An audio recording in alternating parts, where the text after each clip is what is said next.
Welcome back to Change Ed. I am your host, Andrew Kuhn from Montgomery County Intermediate Unit, the #1 educational consultant in Montgomery County. Wow. And here with me is Patrice Semachek, the original #1 in the Montgomery County. You're the GOAT? Yeah, I am. Wow. We have the GOAT in the house with us. Not only do we have the GOAT from Montgomery County, we also have the godmother of Pennsylvania esports, Kammas Kersch from Chester County Intermediate Unit. Welcome, Kammas.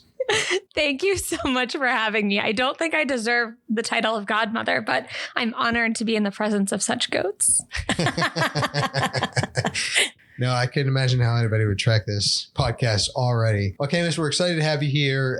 Like we talked about, we're talking about the love of teaching this month, and you have a lot of really great things that you want to share with our listeners. So we're going to get into it. Kammas, to kick things off, why don't you tell us a little bit about yourself? I am at the Chester County Intermediate Unit as the STEM Services Coordinator, but I have the pleasure, like many of us in education, of wearing a whole bunch of hats. So I also get to do project management and consulting on STEM and computer science for the Pennsylvania Department of Ed, and I get to be the director of the Pennsylvania Scholastic Esports League. Wow, it's a lot of things. Tiny job. Yeah. I think many of us in education get to have lots of those jobs. That is true. Yeah. I feel like education is one of those places where you have a lot of commas in your title, right? Like comma and, comma and, comma and. Definitely. So, Kammas, for the month of October, we're focusing on Agape. October? It's not October. Oh, what month is it? Definitely not October. It's February. Oh, wow. It's February? When did the that month happen? of love. I thought it snowed in October. Dang it. We cut all Sometimes that it out. It is confusing because sometimes it snows in October, but right now it is snowing in January, which is soon to be February. You know what? That makes more sense. Agape means love. We know that you have all these things that you do, this job, but tell us a little bit about yourself. How did you originally get into education? What was the fuel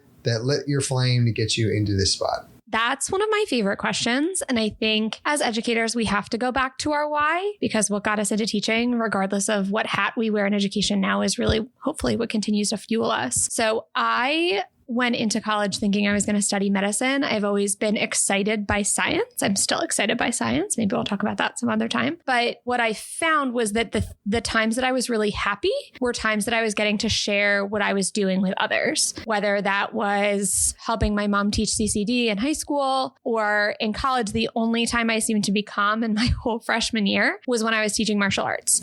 And so I was like, well, maybe I need to combine the things that make me happy with the things that make me interested. And I've been teaching martial arts since I was 13. I still continue to teach martial arts. And, finding my love of teaching there allowed me to pair it with my passion for science and for STEM and eventually become a science teacher. It's awesome. And when you were thinking about your journey and as you're thinking about education and considering education, it obviously wasn't for what we talked about with the job title with all the commas.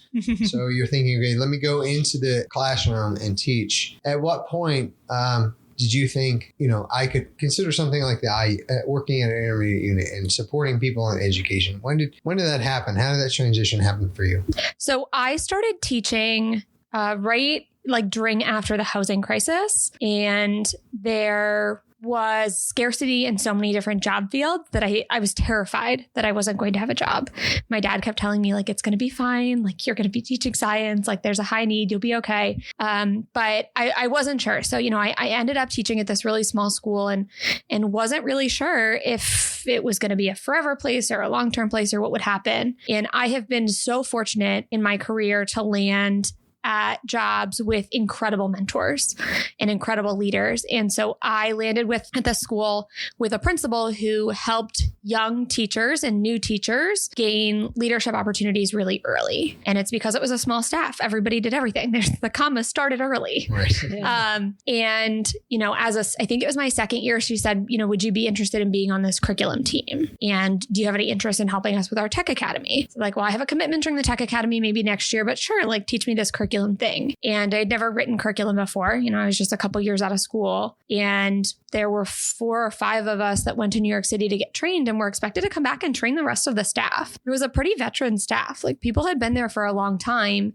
And it was my first exposure to peer leading, professional learning. And leading professional learning. And I really early on knew I loved professional learning. I got to go to the National Science Teacher Association conference as a pre-service teacher, thanks to DuPont sponsors University of Delaware teachers every year, and got hooked with the concept of having a professional learning community, continuing to immerse myself as a learner. And so this opportunity to be a trainer and help my colleagues was really exciting to me. And then I started doing a lot with technology. Ed tech really became kind of an area of focus for me. And the more I did that, I was tech coaching the other teachers and developing content and going out and finding new things and sitting in on leadership meetings about what next steps would be for our technology innovation program. We were a one-to-one iPad school pre-COVID.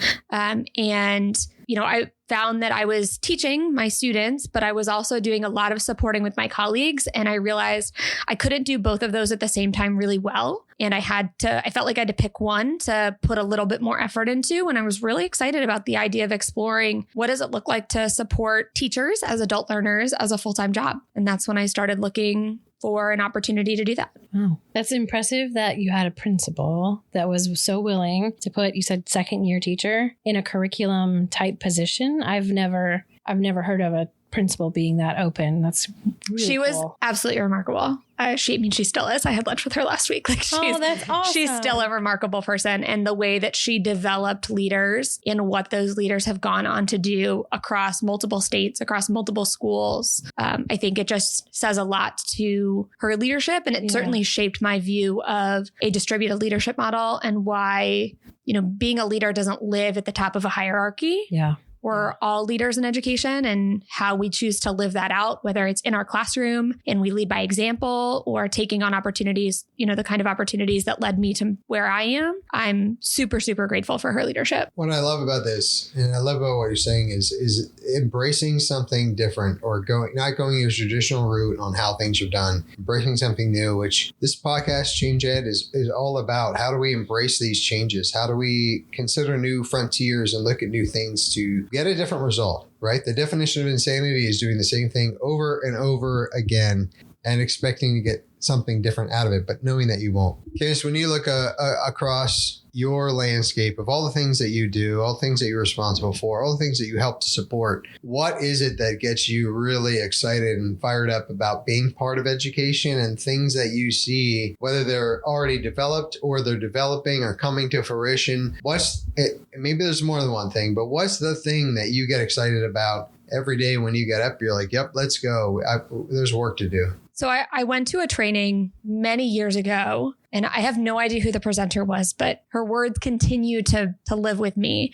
And she talked about every time, whether we do work like you and I do, where we're not necessarily with students a lot of the time, or we are classroom teachers and we're student facing, regardless of what we do, we always have to imagine there's a student in the room.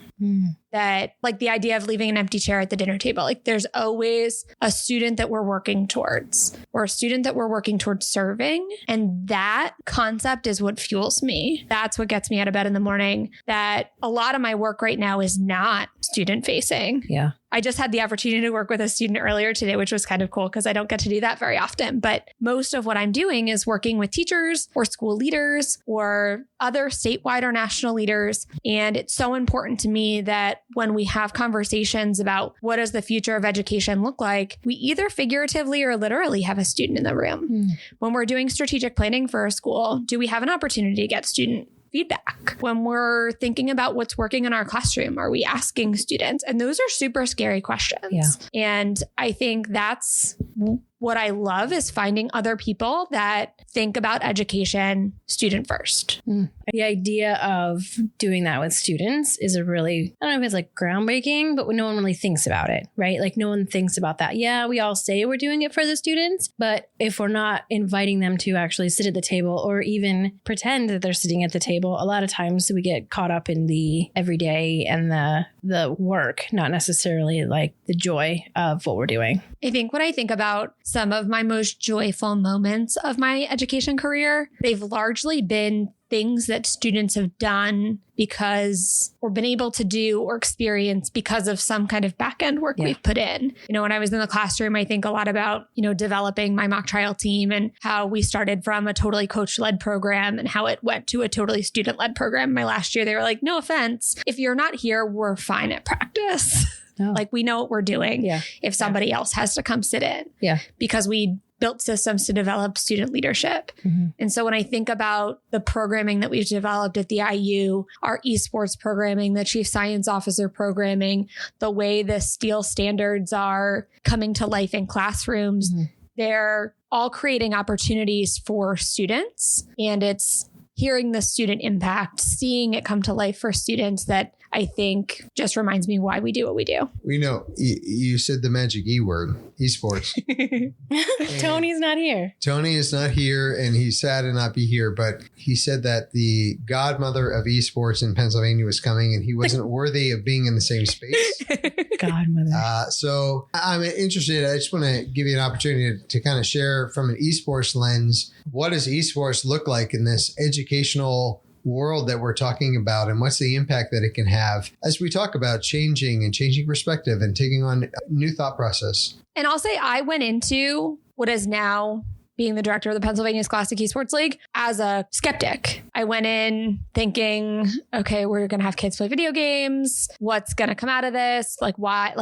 Like, help me learn more. Mm-hmm. And I think that tell me more attitude is what we have to think about across education in general, whether it's esports or AI. We have to be willing to continue to be learners, that there's so much that we can continue to discover. So, the landscape of esports in Pennsylvania is exciting. We're one of the leading states nationally. We're supporting over 300 different coaches. We had over 140 clubs, teams participate with us in our fall competition, which means we're serving hundreds of students and hundreds of educators who are telling us that they are reignited in their passion for teaching and education because they have this way to interact with their students saying they want to come to school or they're finding their passion in STEM or otherwise through esports. So it gets me excited. It's something new. It's something different. And I think we have to be willing to embrace the new and different and see what education can look like to best serve the kids of today. Well, Kammas, I was going to give you an opportunity to have a final thought, but I feel like everything you just said was the final thought. And it really summed it up well, of embracing the new, embracing different, and not necessarily being afraid of it, but leaning into it, leaning towards it. But since this is my podcast, I am going to also add in a final thought as well, which is I'm going to summarize all these great things that I heard you saying. And really what I heard was that there's a huge support system for educators out there. And in the IUs, at the state level, all of these people who are working and are advocating for education and trying to make it better, make it more meaningful, and help our students. But you might often not see all of that work that's happened, right? And this idea of leaving an empty seat at the table so that you as those individuals who might kind of be working behind the scenes are remembering being educators, being at that level. But it reminds me of for theater, that the show cannot go on unless you have the stage crew that you're not going to see during the performance, but they're behind the scenes creating all these things and creating these avenues for greatness to unfold on the stage. So Kammas, we really appreciate you being here. Thank you for taking time and for joining the state's most famous podcast. Well, thank you so much for having me. We've run out of time for this episode. We'll see you again next week for your favorite 15 minutes, that being the Change Ed podcast, of course. On behalf of the entire Change Ed team, remember to be the change you wish to see in education.